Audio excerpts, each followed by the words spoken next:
ప్రకాశం జిల్లాలో వైసీపీకి ఊహించని షాక్ తగలబోతోందా? జగన్ బంధువు మాజీ మంత్రి వైసీపీకి గుడ్ బై చెప్పబోతున్నారా? తాజాగా జగన్తో సమావేశమైన ఆయన ఇదే విషయాన్ని స్పష్టం చేశారా? మరి ఆయన ఏ పార్టీలో చేరబోతున్నారు?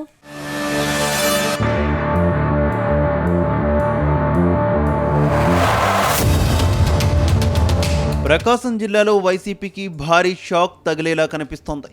ఆ పార్టీ సీనియర్ లీడర్ మాజీ మంత్రి బాలినేని శ్రీనివాసరెడ్డి వైసీపీకి గుడ్ బై చెప్పేందుకు సిద్ధమయ్యారని టాక్ వినిపిస్తోంది. తాజాగా మాజీ మంత్రి బాలినేని శ్రీనివాసరెడ్డి జగన్తో సమావేశమయ్యారు. ఈ భేటీలో ప్రకాశం జిల్లా బాధ్యతలు తీసుకోవాలని జగన్ కోరినట్టు తెలిసింది. అయితే ప్రకాశం జిల్లా బాధ్యతలు స్వీకరించేందుకు బాలినేని శ్రీనివాసరెడ్డి నిరాకరించినట్టు తెలిసింది. ఇదే సమయంలో గతంలో ఈవీఎంల వ్యవహారంలో పార్టీ హైకమాండ్ తనకు మద్దతుగా రాలేదని జగన్ దగ్గర బాలినేని తీవ్ర అసంతృప్తి వెళ్లగక్కినట్టు తెలిసింది. అయితే తనను మంత్రివర్గం నుంచి బర్తరఫ్ చేయడం పైన బాలినేని విచారం వ్యక్తం చేసినట్టు సమాచారం. నేడో రేపు మాజీ మంత్రి బాలినేని జనసేన పార్టీలో చేరుతారని ప్రచారం జరుగుతోంది.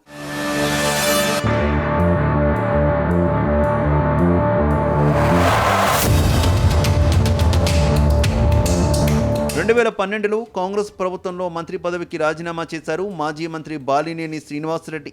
ఆ తర్వాత వైఎస్ జగన్కు మద్దతుగా వైసీపీలో జాయిన్ అయ్యారు. అనంతరం ఒంగోలు నుంచి ఉప ఎన్నికల్లో వైసీపీ టికెట్పై పోటీ చేసి గెలుపొందారు. 2019లో వైసీపీ ప్రభుత్వంలో తొలి 2.5 ఏళ్లు మంత్రిగా కొనసాగారు. ఆ తర్వాత మంత్రి పదవి నుంచి జగన్ బర్తరఫ్ చేయడంతో తీవ్ర అసంతృప్తికి లోనయ్యారు. జగన్ బుజ్జగింపుతో మళ్లీ పార్టీలో యాక్టివ్ అయ్యారు. అంతలోపే ప్రకాశం జిల్లా బాధ్యతలు మాజీ ఎమ్మెల్యే చెవిరెడ్డి భాస్కర్ రెడ్డికి ఇచ్చారు. దాంతో జగన్ తీరుపై బహిరంగంగానే విమర్శలు గుప్పించారు. అయితే బాలినేని ఆగ్రహంతో చెవిరెడ్డి భాస్కర్ రెడ్డిని తప్పించినా ఆయనలో మాత్రం అసంతృప్తి తగ్గలేదని అనుచరులు చెబుతున్నారు.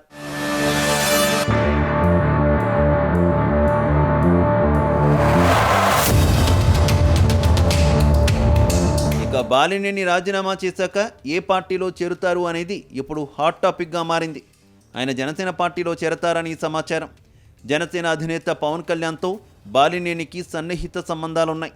మెగా బ్రదర్ నాగబాబుతో బాలినేని టచ్లో ఉన్నారని అనుచరులు చెబుతున్నారు.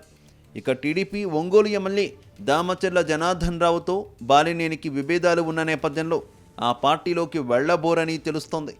అందుకే బాలినేని జనసేన పార్టీని ఎంచుకున్నట్టు టాక్ వినిపిస్తోంది. ఒకవేళ బాలినేని పార్టీని విడితే వైసీపీకి పెద్ద దెబ్బేనని పార్టీ వర్గాలు అభిప్రాయపడుతున్నాయి.